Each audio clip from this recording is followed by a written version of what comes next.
Yes, yes, yes, yes. Oke, sekarang duduk teman-teman. Terima kasih banyak. Pertama-tama terima kasih ya atas undangannya, terutama ke Dikopel sama Bukando dan izinin saya sharing ke sini ya teman-teman ya. Ini sebuah kehormatan bisa sharing di sini ya. Oke. Pertama-tama saya sampaikan dulu proposnya saya datang ke sini. Saya hari ini niatnya adalah untuk sharing ya teman-teman. Saya nggak ada niat untuk ngajarin, karena saya yakin masih banyak yang lebih bagus dan lebih hebat dari saya. Tapi jadi saya berbagi aja apa yang pernah saya tahu. Jadi yang mau saya sharingkan ini apa sih? Yang mau saya sharingkan itu adalah apa yang pernah saya alami. Oh ya, apa yang saya alami dan yang saya jadikan mindset sejak saya tidak hanya di Pro ya teman-teman, sejak saya kecil. Karena itu yang saya pegang. Pengalaman hidup saya itu yang saya pegang teman-teman ya. Oke, kita langsung masuk aja ke saya teman-teman ya. Oke teman-teman, perkenalkan nama saya Vincent Hartanto teman-teman. Saya lahir di Surabaya 15 Juli 93, usia 26 tahun ya teman-teman. Yang nggak muda-muda amat, tidak tua-tua amat. Nanggung, saya nanggung. Oke.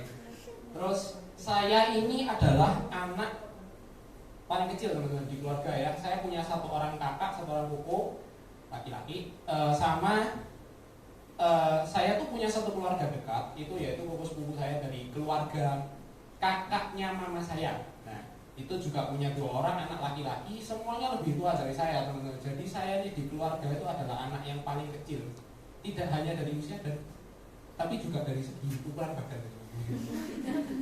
Agak susah. Nah itu ya karena dari itulah faktor-faktor itulah saya ini terbiasa menjadi minoritas. Yang pokoknya omongannya gak laku lah teman-teman ya. Kasarnya seperti itu, tapi ini beneran terjadi, nyata ya teman-teman ya. Kemudian saya melanjutin sekolah ya teman-teman ya pastinya. Saya sekolah, saya ini orangnya introvert. Jadi jangan berpikir hari ini saya bisa datang ke sini teman-teman ini berpikir oh saya ini jago ngomong teman-teman. Tidak sama sekali teman-teman ya. Saya ini enggak jago ngomong dulu. Saya itu pendiam, saya bekas anak korban bully. Oke. Jadi gini, gimana kok ceritanya saya bisa kena bully? Waktu saya SD teman-teman, kurang lebih ya kelas 3 kelas 4. Sekolah saya itu kan saya di Santa Clara ya teman-teman, di daerah Ngagel gitu. Saya rumah di Pucang, gak jauh teman-teman. Jadi karena orang tua juga ada aktivitas pastinya kerja dan segala macam, saya dikasih antar jemput teman-teman. Saya difasilitasi dengan antar jemput. Nah kok apesnya di antar jemput itu saya bertemu dengan seseorang yang hobi teman-teman, hobinya dia adalah bully teman-teman ya. Dan bullynya itu bukan dengan kata-kata teman-teman ya, tidak hanya dengan kata-kata, fisik. Jadi saya dipukuli. Oke, saya sangat terbiasa dengan itu sebabnya. Yang namanya dipukul itu jadi makanan sehari-hari. Setiap hari pulang ketemu pasti dipukul. Jadi gini, kok kenapa saya nggak lapor sama orang tua kan gitu ya teman-teman ya? Mungkin orang-orang punya pertanyaan itu di kepala saya, di kepala kalian. Tapi gini, waktu saya kecil, saya ini ya singkat cerita dengan keluarga itu ya ada masalah intern yang sebenarnya ya karena ayah saya punya habit yang agak buruk ya sebenarnya, sehingga emosinya di rumah itu nggak stabil. Karena nggak stabil, saya takut mau cerita hal-hal seperti itu. Jadi saya nggak cerita. Bayangin teman-teman kalau kalian di usia saya masih kelas 3 atau kelas 4 SD, di sekolah dipukuli orang, pulang ke rumah takut nggak bisa cerita. Dan itu tak teruskan bertahun-tahun. Serem teman-teman. Jadi sehingga karena saya masih kecil, saya kan masih membentuk pola pikir. Mana yang benar, mana yang salah, saya nggak tahu teman-teman. Saya nggak tahu bahwa sebenarnya hal seperti ini saya harus ngomong orang tua. Sampai sekarang itu teman-teman. Nah, kemudian dari hal itu saya punya pemikiran bahwa mindset saya adalah kalau saya nggak keras ke diri saya sendiri, maka dunia akan keras kepada saya. Akhirnya titik baliknya adalah saya di SMP. Saya masuk SMP, oh ya aku sih orang ini yang ikut gitu teman-teman, di SMP yang sama ya. Karena lanjut ya SD-nya, SMP-nya ada Santa Clara itu teman-teman. Nah singkat cerita saya di sana ketemu lagi. Di titik situ saya mikir wah ini saya nggak bisa ini dibully seumur hidup. Akhirnya tak lawan teman-teman ya. ya wis kumpul-kumpulan jotos-jotosan gitu ya teman-teman ya, jotos-jotosan bocah gitu ya teman-teman. Tapi ya akhirnya apa teman-teman? Akhirnya bullying itu stop di momen ketika saya melawan. Nah, dari situ saya mengambil kesimpulan, tidak ada orang bully yang suka membuli orang yang bisa melawan. Itu sebabnya dia stop, dia cari target yang lain. Dari situ saya paham betul kata-kata ini. Kalau Anda tak melawan, dunia yang keras ke Anda. Gitu. Nah, kemudian saya kuliah di Petra teman-teman ya, kuliah di Petra. Dia nggak ada yang extraordinary, saya ngambil jurusan manajemen bisnis. Saya kuliah ini ya dibilang pintar ya enggak, biasa-biasa. IPK-nya 3 tapi teman-teman, setidaknya 3. Tapi pas teman-teman, 3,00. Dia enggak kurang video. 00 pas. Ya. Terus saya lulus tahun 2015. Pas ya 4 tahun dari 2011 sampai 2015, enggak molor. 2015 langsung join di Prudential. Nah, ceritanya kok bisa join di Prudential langsung? Kenapa? Nah, saya sebenarnya saya ini punya hobi, teman-teman. Hobi saya itu olahraga. Nah, sebenarnya saya kenapa kok milih gym gitu ya, tentu ya kan saya direkrut langsung sama Ko Andi Wianto. Nah, Ko Andi Wianto ini kan leader saya. Nah, ini merekrut saya di gym, teman-teman. Ceritanya begini, saya punya hobi nge-gym itu salah satunya karena saya pernah dibully.